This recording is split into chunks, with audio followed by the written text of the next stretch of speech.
Hello. Hello. देखिए आपका अपकृत विधि में यानी कि टाट में नेग्लिजेंस भाई शुरू किया गया था। यहाँ से आपका क्वेश्चन बनता है, एक क्वेश्चन आपका प्री में भी और मेंस में भी। नेग्लिजेंस या उपेक्षा, यानी कि उपेक्षा होती क्या है ये देखना है। इसके बाद आपका अन्य कानूनों में नेग्लिजेंस के बारे में क्या प्रावधान है वह भी हम देखेंगे। और लास्ट में आपका देखेंगे अपकृत में। और अपकृत में आपका उपेक्षा का अपकृत देखना है। इसके बाद आपका दो और इसमें चीज़ें देखनी है जो बिहार पूछ रहा है।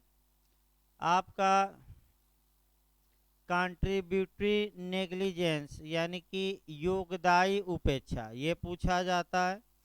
और एक आपका मैक्सिम पूछा जाता है, रेस एप्सा लाक्विटर। रेस एप्सा लाक्विटर का मतलब कि घटना अपनी कहानी स्वयं कहती है। यानी कि घटना को प्रथम दृष्टया देखने से ही ये लगता है कि प्रतिवादी ने उपेक्षा बरती होगी, तभी यह घटना हुई है, अन्यथा यह घटना नहीं होती। ये दो मैक्सिम देखना है इसी में। और बिहार में आपका कंट्रीब्यूटरी नेग्लिजेंस के बारे में पूछा गया है कि अपकृत में यह कैसा बचाव है, सामान्य बचाव है कि विशिष्ट बचाव है। तो सामान्य नहीं है बल्कि स्पेसिफिक है। और ये केवल और केवल किस अपकृत में बचाव लिया जा सकता है, उपेक्षा के। ये बिहार ने क्वेश्चन बना रखा है। उपेक्षा पर जो केस बिहार ने बनाया है, केस तो भाई सैकड़ों इसमें केस हैं, लेकिन आपका जो लीडिंग केस है वह आपका है डोनोग वर्सेज स्टीवेंसन। और जज का नाम भी याद करना है, जस्टिस एटकिन। और जस्टिस लॉर्ड एटकिन ने इस केस में आपका पड़ोसी की भी परिभाषा दी थी, नेबर कौन होगा आपका। और दूसरा आपका उपेक्षा को यही पूछा भी जाता है, उपेक्षा को या नेग्लिजेंस को एक अलग टार्ट माना। यानी कि अभी हम बताएंगे आपका मैंने कंसेप्ट उपेक्षा पर। तो उपेक्षा का मतलब क्या हुआ, तो उपेक्षा को समझने के लिए पहले हम आईपीसी चलते हैं, फिर आपका सीआर मैंने एविडेंस में, और तब लास्ट में हम आएंगे आपका अपकृत्य में। पहले आईपीसी देखिए भाई, हल्का बताया गया था, फिर एक बार बताया जाए। आईपीसी में जब नेग्लिजेंस पढ़िएगा तो पहला धारा आईपीसी की 52 उठाइएगा, यानी कि भारतीय दंड संहिता की कौन सी धारा, 52। इसके बाद आपको जो उठाना है 304 ए, उपेक्षा पूर्ण कार्य द्वारा मृत्यु कारित करना। इसके बाद आपका उठाना है, अभी पूछा भी गया था, यूपी में भी आ चुका है, बिहार में भी आया था, सलमान खान वाली धारा, यानी कि हिट एंड रन मामला।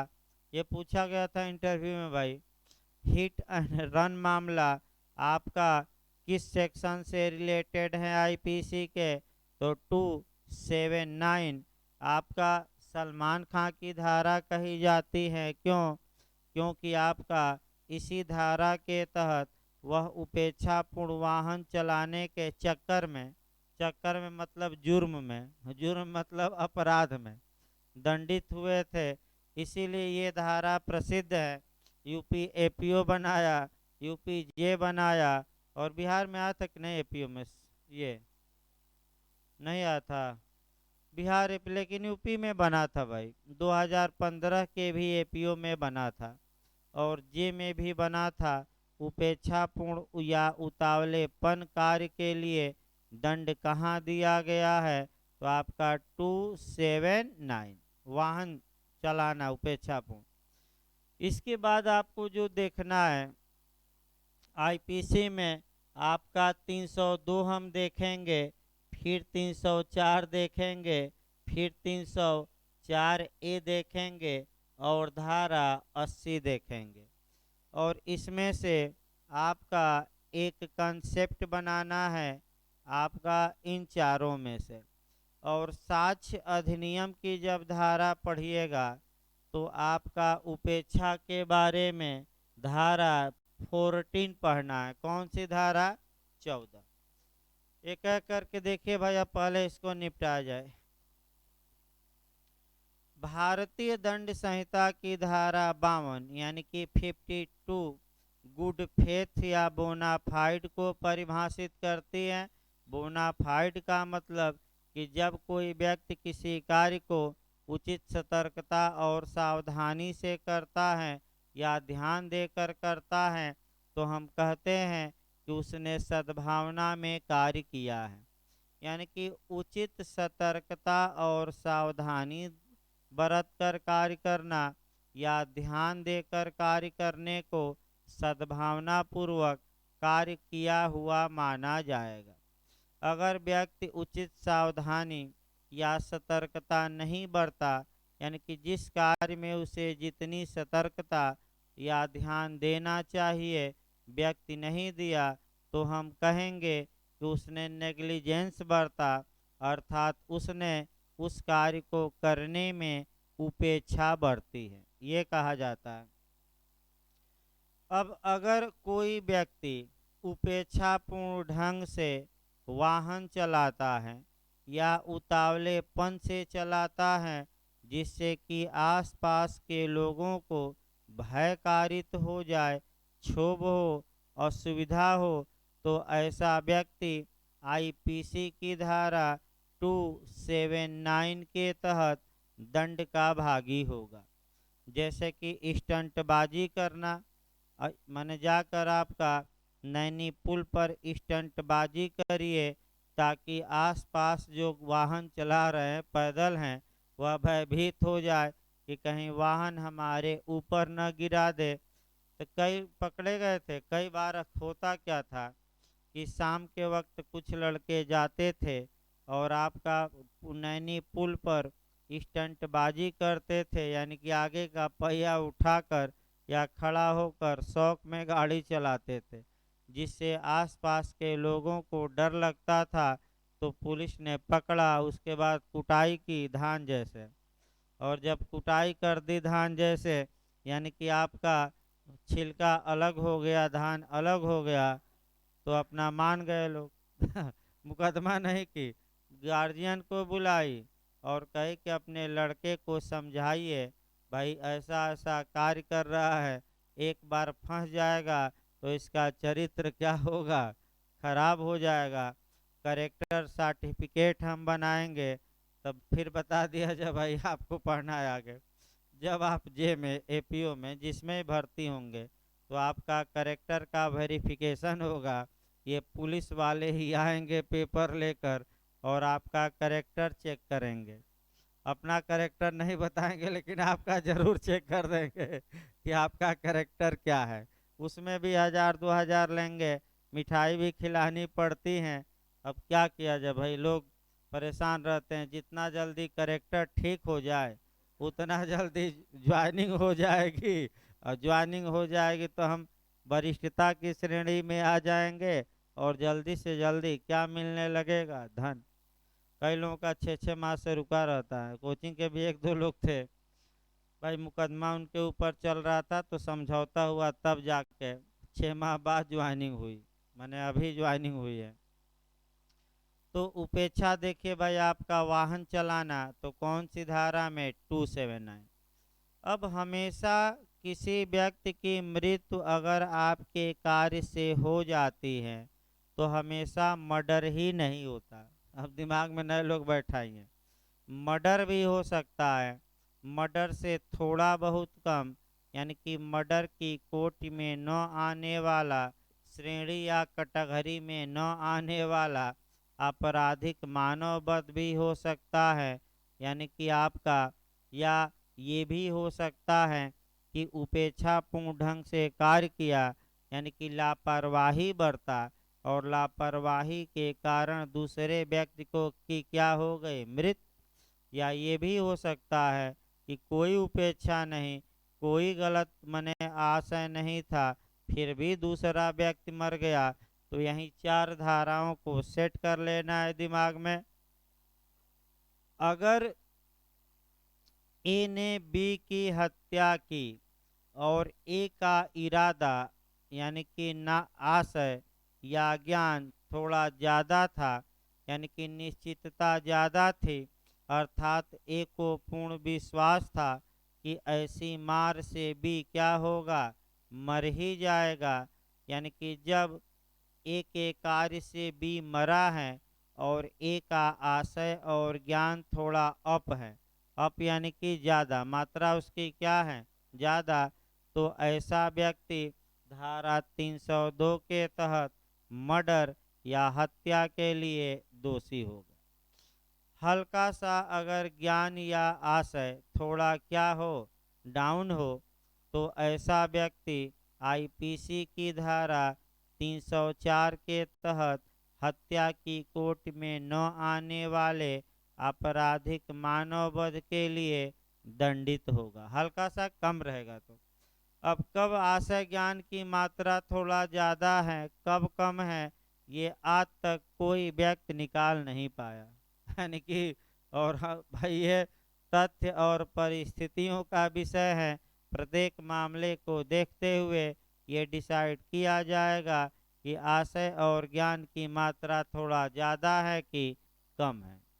ये डिसाइड करना मुश्किल है। अगला देखिए भाई, अगर इरादा भी नहीं था, नॉलेज या ज्ञान भी नहीं था कि व्यक्ति मरेगा, लेकिन व्यक्ति ने उपेक्षाकार कार्य करने में लापरवाही बरती, उपेक्षा बरती, उतावलापन से कार्य किया, यानी कि उतनी सतर्कता नहीं बरती जितनी सतर्कता उसे उस कार्य में बरतनी चाहिए, तो ये न तो 302 में आएगा, न ही 304 में। और उपेक्षापूर्ण मृत्यु कारित करना आईपीसी की किस धारा में आएगा, 304 ए। इसमें भी व्यक्ति मरा उपेक्षा के कारण, लेकिन दंड केवल 2 साल है, बहुत कम दंड है। यानी कि कितने साल सजा है, अधिकतम 2 साल। बार बार सुप्रीम कोर्ट ये कह रहा है कि इसमें सजा की मात्रा संसद बढ़ाए, लेकिन आज तक भाई बढ़ाया नहीं गया। अगला देखिए आपका भाई, न तो आशय और ज्ञान था तो दंड पाएगा नहीं, उपेक्षा भी नहीं बरता, पूरी सतर्कता और क्या बरता, सावधानी, फिर भी दूसरा व्यक्ति मर गया, तो ये मात्र और मात्र धारा 80 में एक्सीडेंट या दुर्घटना माना जाएगा और अपराधकर्ता किसी पनिशमेंट का भागी नहीं होगा, यानी कि उसे कोई दंड नहीं दिया जाएगा। अब आइए आपका साक्ष्य अधिनियम में चला जाइए। उपेक्षा इत्यादि किस में बताया गया, आईपीसी में। अब आइए साक्ष्य अधिनियम।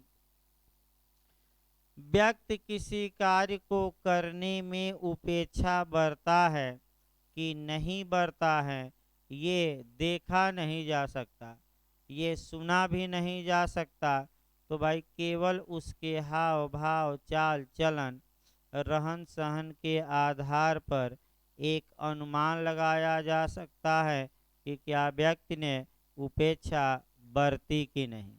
अतः उपेक्षा एक भौतिक तथ्य या फिजिकल फैक्ट या भौतिक बात न होकर कौन सी बात हो गई, मानसिक। तो कौन सा तथ्य है उपेक्षा, मानसिक की भौतिक, मानसिक। तो मानसिक तथ्य भी साक्ष्य में सुसंगत हैं। मानसिक बातों को साक्ष्य में प्रस्तुत किया जा सकता है। मानसिक बातों के लिए स्पेशली 2 धाराएं बनी हैं, एक 14 और एक 15। यानी कि भारत इंडियन एविडेंस एक्ट 1872 की धारा 14 और 15, ये दोनों मेंटल फैक्ट को यानी कि मानसिक तथ्य को सुसंगत बनाती है। और जो उपेक्षा है वह एक मन की दशा है, मन की बुरी दशा है। तो उपेक्षा बरता कि नहीं बरता, इसको साक्ष्य में प्रस्तुत किया जा सकता है। तो कौन सी धारा के तहत साक्ष्य दिखाया जाएगा कि यह उपेक्षा बरता है या उपेक्षा नहीं बरता है? तो एविडेंस की कौन सी धारा? 14 यानी कि 14। भाई नए लोगों को ज़्यादा नहीं, बस ये जानना है कि यहाँ उपेक्षा है, और नए लोग भाई बस ये जाने, 2-3 माह बाद समझ में आएगा कि भाई हाँ सर बताए थे। यहाँ एक लाइन दिमाग में बैठाना है कि उपेक्षा मतलब ये हुआ, और कोई ज़्यादा नहीं। देखिए अब आइए अपकृत में देखा जाए। अपकृत में उपेक्षा के लिए तीन उपेक्षा दो प्रकार से देखी जाती है। बिहार का क्वेश्चन है ये। अपकृत विधि में उपेक्षा एक अपकृत है और इसको दो एंगल से पढ़ा जाता है। पहला एंगल ये है कि जब कोई व्यक्ति किसी कार्य को करता है तो उस कार्य को करने के दौरान उपेक्षा बरतता है। इसका मतलब ये हुआ कि किसी कार्य को व्यक्ति कर रहा है और उस कार्य को करते समय उपेक्षा बरता तो वह अलग चला जाएगा। वह तो कार्य करते समय क्या बरता है? उपेक्षा। लेकिन मात्र उपेक्षा बरतना, किसी कार्य में मात्र उपेक्षा बरतना अलग बात, यानी कि केवल उपेक्षा बरतना, या कह सकते हैं कि केवल लापरवाही करना, ये अलग है। फिर एक बार समझिए, किसी अपकृत्य को करते समय उपेक्षा बरतना अलग बात। जैसे कि ए फ्रॉड कर रहा है और फ्रॉड करते समय उपेक्षा बरत रहा है तो वह अलग मामला जाएगा, और उसको हम कहेंगे कि ए अपकृत्य करते समय उपेक्षा बरता है। क्या करते समय? कपट। और एक होता है कि आप कोई अपकृत्य करते समय उपेक्षा नहीं बरतते, लेकिन किसी कार्य को करने में आपने उपेक्षा बरती है, लापरवाही बरती है, ये अलग जाएगा। फिर एक बार भाई समझिए, थोड़ा यहीं से अंतर करना है। एक है कि आप कोई अपकृत्य कर रहे हैं, उस दौरान लापरवाही बरत रहे हैं, वो अलग मामला है। और एक होता है कि आप कोई कार्य करते समय लापरवाही या उपेक्षा बरत रहे हैं, ये अलग मामला है। और इसके लिए आपका तो उपेक्षा को एक स्वतंत्र अपकृत्य माना गया, अलग से टाट माना गया। और सर्वप्रथम किस केस में माना गया? Donoghue versus Stevenson. रटे रहिए।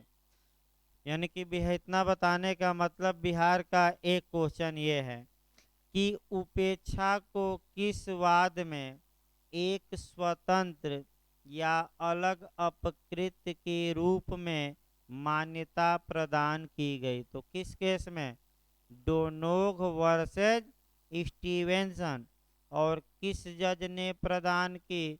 Lord Atkin. अब देखिए इसमें हुआ क्या भाई, इस केस को आपका डिटेल में पढ़ना रहता है।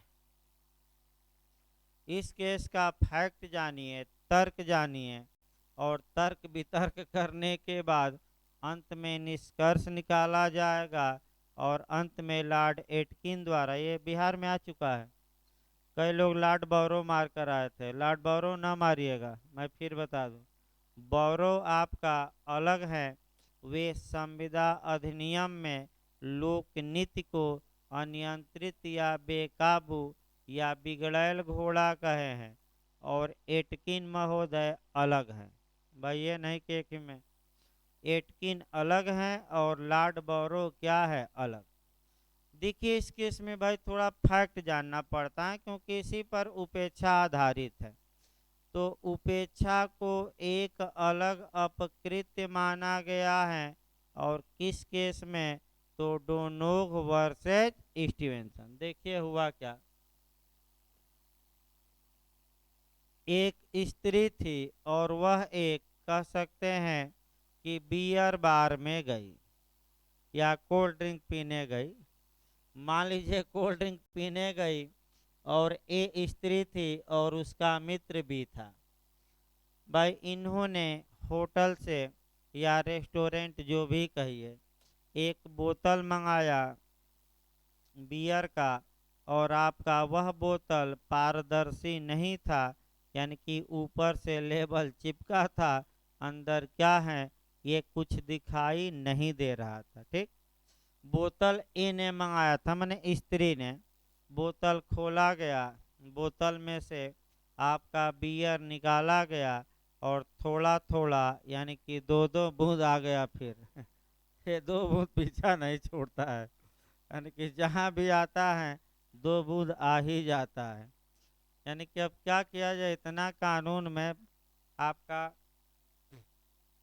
दो बूंद का प्रावधान है कि आपका दो बूंद पीछा ही नहीं छोड़ता। एनडीपीएस एक्ट में तो हमेशा दो बूंद चलता रहेगा, आईपीसी में भी 85 और 86 में चलेगा, तमाम धाराओं में दो बूंद हैं, और आपका पीछा भी नहीं छोड़ता है ये। और ये सही बात है भाई कि दो बूंद के लिए ही तमाम जिंदगियां आ भी रही हैं, जा भी रही हैं, और अपराध भी बढ़ रहे हैं। तो बिहार में नहीं मिलता तो लोग गैस सिलेंडर में ही भर ले रहे हैं। पकड़ा गया था कि सिलेंडर में आपका दो बूंद भर लिए, तमाम चीजें दो बूंद समझ रहे हैं ना आप कृतिका जी? हाँ भाई, ना है तो पूछ लिया करिए कोई रोक टोक नहीं है भाई। और नहीं, नए लोगों को भाई थोड़ा बहुत एक डेढ़ माह समस्या होती है। तो भाई जो नए लोग हैं, चाहे एडमिशन लिए हो ना लिए हो, आपका न आए तो एक बार बता दीजिए। बहुत स्पीड में मैं नहीं बग रहा हूँ, टाट तो बहुत आराम से चला। कोई भले आईपीसी थोड़ा स्पीड में चलती है, लेकिन आपका देखिए फिर भाई आपका हुआ क्या, आगे बढ़ा जाए। ए मंगाई और आपका एकाएक पैक ले लिया गया, यानी कि ए ने भी एक पैक ले लिया और किसने, बी ने भी ले लिया। फिर जब दूसरा पैक बनाया जाने लगा तो पता लगा कि उसी बोतल में एक मरा हुआ घोंघा पड़ा है, यानी कि मरा हुआ कीड़ा है। तो भाई पी तो लिए ही थे एक एक बूंद, मैंने दो दो बूंद, यानी कि एक एक पैक। अब तत्पश्चात बी की तबीयत खराब हो जाए, एक ही नहीं, जिसने मंगाया था उसकी नहीं, सतर्क रहना है यानी कि बी की तबीयत खराब हो गई। अब ए ने मुकदमा किया और ये कहा कि जब बोतल भरी जा रही थी तो बोतल कंपनी ने बोतल भरते समय उपेक्षा बरती, यानी कि स्टार्ट नहीं कर रहा था लेकिन उपेक्षा बरती, और उसकी लापरवाही के कारण बोतल में आपका घोंघा मर गया, मरा हुआ चला गया, और जिससे बी के तबीयत को नुकसान पहुंचा। अतः मुआवजा की ए ने मांग की। अब कंपनी देखिए क्या तर्क दे रही थी। कंपनी पहला तर्क दी कि हजूर ये अपकृत विधि है, और ए से जब हमारा माने कॉन्ट्रैक्ट हुआ है, कॉन्ट्रैक्ट तो नहीं कह सकते, जब ए बोतल मंगाई हैं तो और नुकसान बी को पहुंचा, तो पहली कंपनी तर्क ले रही थी कि ए के प्रति हम जिम्मेदार हैं, बी के प्रति नहीं। और ए कह रही थी कि बी मेरा पड़ोसी था, मेरा साथी था, अतः बी को हुए नुकसान के लिए भी आपका कंपनी जिम्मेदार होगी। पहला तर्क आपका कंपनी ने उठाया। दूसरा कर तर्क कंपनी ने ये उठाया कि क्रेता सावधान, क्रेता सावधान कैविएट इम्पटर आपका माल विक्रय अधिनियम में पढ़ा जाता है।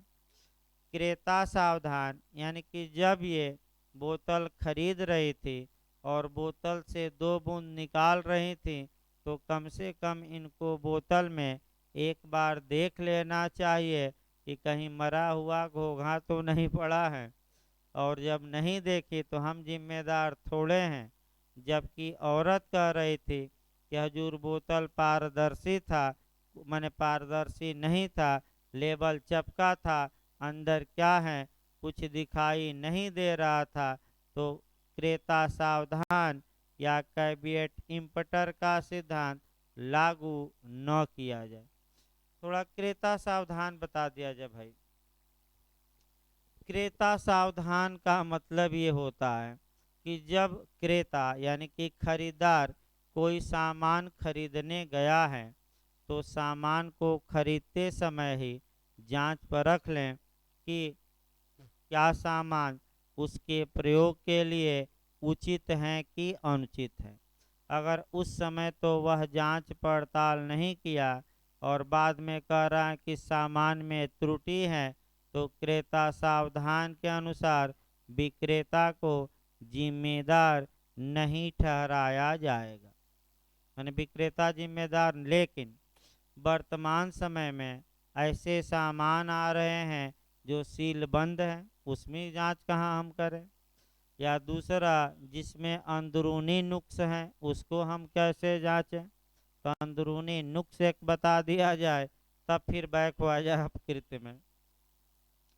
देखिए, आपका एक व्यक्ति बनियान खरीदा या चड्डी खरीदा, उसके बाद पहना और चड्डी पहनने के कारण दांत खाज खजुली हो गई, तो बी टैक्स लगाकर सही हुआ, कंपनी के खिलाफ मुकदमा किया, तो कंपनी कह रही है क्रेता सावधान, यानी कि जब कच्ची खरीदे थे तो क्या रहते? सावधान। और वह कह रहा था कि इसमें कंपनी ने बनाते समय रसायन छोड़ दिया था, और रसायन हम कहाँ से पता लगाते भाई? जब हम पता ही नहीं लगा सकते थे आपका अंतर्निहित त्रुटि को, तो हम सावधान कहाँ से रहें? कंपनी से मुआवजा पा लिया, याद रखे। अब यहाँ फिर बैक होइए भाई दोनों बनाम स्टीवेंसन में। लॉर्ड जस्टिस एटकिन ने आपका कंपनी को जिम्मेदार उपेक्षा के लिए ठहराया और मात्र उपेक्षा को एक अलग अपकृत्य माना, और कहा कि उपेक्षा बरतना भी एक अलग क्या है? अपकृत्य है, और कंपनी ने उपेक्षा बरती है, कंपनी जिम्मेदार होगी। और आपका पड़ोसी ये हुआ कि हमने तो ए को बियर दी थी, ये तो पी कौन लिया? उसका साथी बी। तो लॉर्ड एटकिन ने कहा कि पड़ोसी वह माना जाएगा जो आपके कार्य से युक्त युक्त रूप से प्रभावित होता है। तो भाई कोचिंग में भी जैसे हैं आपका भाई बहुत फैल कर तो बैठने की जगह नहीं है, तो आसपास लोग बैठते हैं तो पड़ोसी ही कहे जाएंगे, चाहे दो चौरा करे या पंचौरा या चार चौरा, एक बेंच पर कभी तीन बैठते हैं तो तीन चौरा करे, तो आपका ये हो सकता है। यानी कि इसका मतलब ये हुआ कि पड़ोसी वह हैं जो आपके कार्य से युक्त युक्त रूप से क्या होता है? प्रभावित। और जब आप कार्य कर रहे हैं तो उसके प्रति भी आपको सावधानी बरतने का कर्तव्य है। यानी कि इसका मतलब कंपनी का कर्तव्य केवल ए के प्रति नहीं था जो बियर मंगाए थे, ए के पड़ोसी के भी प्रति था। यानी कि जब आप कार्य करिए तो पड़ोसी की भी सुविधा का क्या रखिए? ध्यान। इस केस में आपका सर्वप्रथम आपका उपेक्षा को या आपका कह सकते हैं नेग्लिजेंस को एक पृथक सेपरेट टार्ट माना गया। तत्पश्चात उपेक्षा के आवश्यक तत्व क्या हैं? उपेक्षा के तीन ही आवश्यक तत्व हैं, लेकिन तीनों में इतने केस हैं कि हालत खराब कर देते हैं। देखिए भाई, केस थोड़ा घर पर भी देखना पड़ेगा, पूरा केस बताना हमारे बस की बात नहीं है, लेकिन देखिए दो चार आपका। उपेक्षा के तीन आवश्यक तत्व हैं। किसी व्यक्ति का कर्तव्य होना चाहिए, उस व्यक्ति किसी व्यक्ति का किसी कार्य को करने का कर्तव्य हो, वह कर्तव्य निभाते समय वह आपका माने वह अपने कर्तव्य को भंग किया हो, और कर्तव्य भंग के कारण तीसरे पक्षकार को क्या किसी को क्या हुआ हो? क्षत। यानी कि किसी का कर्तव्य हो, वह कर्तव्य भंग किया हो, यानी कि कर्तव्य को निभाते समय क्या किया है? उपेक्षा, और इसके कारण किसी अन्य व्यक्ति को क्या हुआ हो? क्षति। भाई एक लाइन कर्तव्य था, आपने कर्तव्य का वायलेशन किया और इसके कारण किसी और को क्या पहुंच गया, नुकसान। तो 7-8 उदाहरण दिमाग में बैठाइए जहाँ की कर्तव्य था। पहले कर्तव्य बता दिया जाए भाई। कर्तव्य देखिए कई प्रकार का हो सकता है, यहाँ आपको सतर्क रहना है। जो कर्तव्य होना चाहिए व्यक्ति पर वह विधिक होना चाहिए। अगर किसी व्यक्ति का कोई कार्य करने का कर्तव्य केवल नैतिक था, केवल सामाजिक था, केवल धार्मिक था, केवल राजनैतिक था और वह उस कर्तव्य को करने में उपेक्षा बरता है या कर्तव्य का निर्वहन नहीं किया है, तो वह किसी मुआवजे का देनदार नहीं होगा। क्योंकि ड्यूटी जो होनी चाहिए ये कैसी होनी चाहिए, लीगल, भाई सामाजिक नैतिक नहीं, धार्मिक नहीं। कब किसी व्यक्ति पर विधिक कर्तव्य है इसका निर्धारण अलग अलग मामलों में अलग अलग रूप से किया जाता है। अब आपको 7-8 उदाहरण दिमाग में बैठाने हैं जहाँ की कर्तव्य था, कर्तव्य का पालन लापरवाही से किया और जिसके कारण दूसरे को क्या पहुँचा, नुकसान। देखिए भाई एक एक उदाहरण देखिए, उदाहरण ही ज़्यादा रहेंगे। आइए पहले देखा जाए डॉक्टर और मरीज का रिलेशन। भाई एक एक करके उठाया जाए, उदाहरण ही ज़्यादा चलेगा। डॉक्टर और मरीज के संबंध में क्या डॉक्टर का कर्तव्य मरीज के प्रति है कि नहीं है।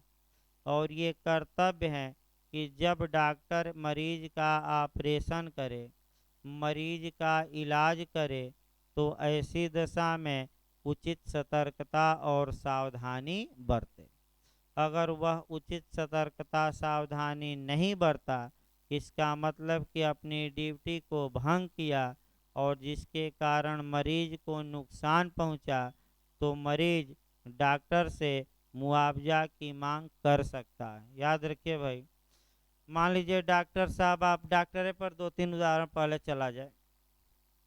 डॉक्टर साहब दवा कर रहे हैं और रोग का पता ही नहीं, और रोग कोई और है, दवा कोई और चला रहे हैं।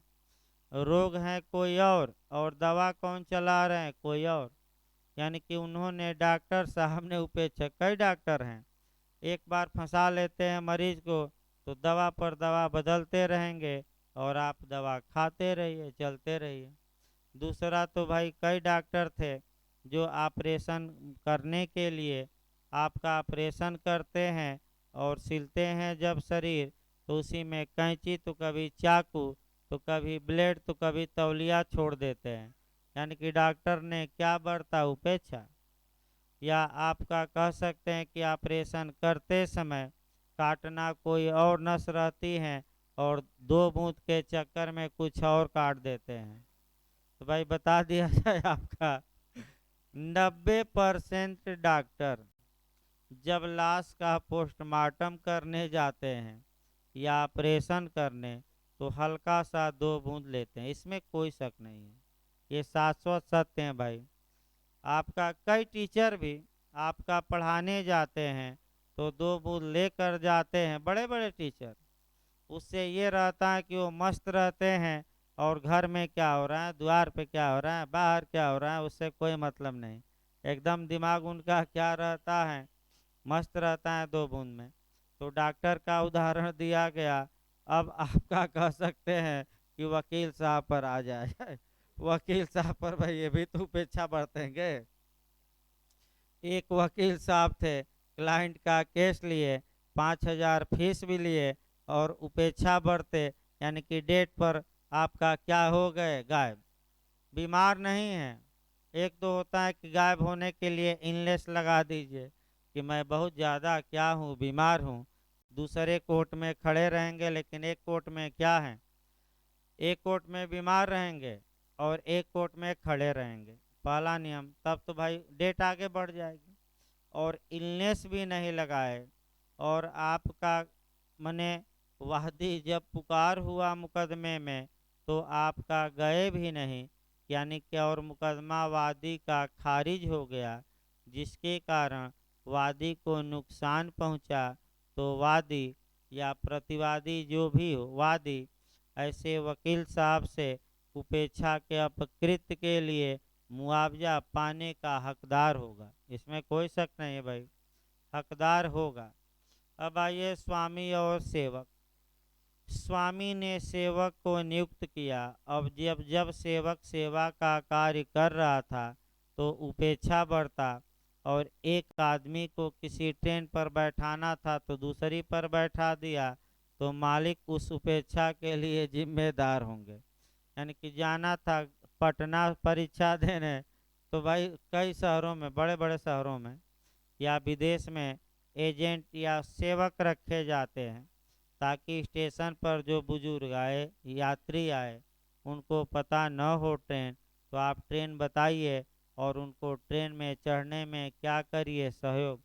तो जाना था दिल्ली, तो पटना का ट्रेन पकड़वा दिया कि कहाँ जाओ, पटना, तो उपेक्षा बरत दिया।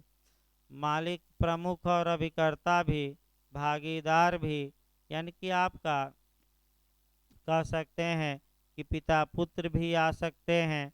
यानी कि तमाम ऐसे उदाहरण हैं जहाँ की सावधानी बरतने का विधिक कर्तव्य होता है व्यक्ति का, लेकिन कार्य करने के दौरान वह क्या नहीं बरतता, सावधानी। जैसे कि लकड़ी काट रहे हैं, तो लकड़ी काट रहे हैं तो सावधानी बरतती है कि हल्का हल्का ढीला वाला है, लोहा वहा काट रहे हैं तब तक निकल गया। या आपका जो कार्य कर रहे हैं उसमें हवाई जहाज चला रहे हैं तो सो गए, तो सो गए तो पूरा पता लगा कि पूरे यात्री क्या हो गए, ऊपर पहुंच गए। तो क्या अब एग्जाम में गए, अब कहे कि नींद आने लगी, तो बोर्ड भी आपका नींद उतार देगा जब रिजल्ट आएगा। तो उपेक्षा पढ़ाई में भी, आपका एलएलबी में एडमिशन लीजिए, स्कूल जाइए ही ना, वैसे भी स्कूल में पढ़ाई नहीं होती।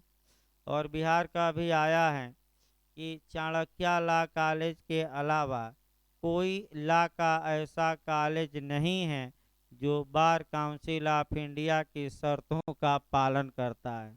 तो 15 अप्रैल तक हाई कोर्ट ने, मुख्य न्यायाधीश ने वहाँ एडमिशन पर रोक लगा दी है कि केवल पैसा पैसा पैसा, न टीचर न प्राचार्य न स्टाफ, तुम लोग केवल लड़कों को धोखा दे रहे हो। 15 अप्रैल तक हम क्या लगाते हैं रोक, आकर जवाब लगाओ, कौन